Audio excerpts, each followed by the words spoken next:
ગુજરાતના નાયબ મુખ્યપ્રધાન હર્ષ સંઘવીને વધુ એક મહત્વપૂર્ણ જવાબદારી સોંપવામાં આવી છે।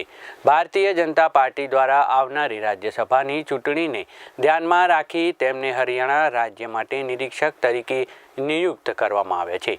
પાર્ટી સંગઠનમાં તેમની સક્રિય ભૂમિકા અને કાર્યક્ષમતા ધ્યાનમાં રાખીને આ મહત્વપૂર્ણ જવાબદારી સોંપવામાં આવી હોવાનું માનવામાં આવી રહ્યું છે।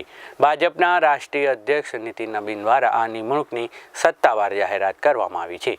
હરિયાણામાં રાજ્યસભાની ચૂંટણી દરમિયાન પાર્ટીની વ્યૂહાત્મક સંકલન અને ચૂંટણી પ્રક્રિયા પર નજર રાખવાની જવાબદારી હર્ષ સંઘવી સંભાળશે। હર્ષ સંઘવી હાલમાં ગુજરાત સરકારમાં મહત્વપૂર્ણ વિભાગો સંભાળી રહ્યા છે અને પાર્ટી સંગઠનમાં પણ સક્રિય માનવામાં આવે છે।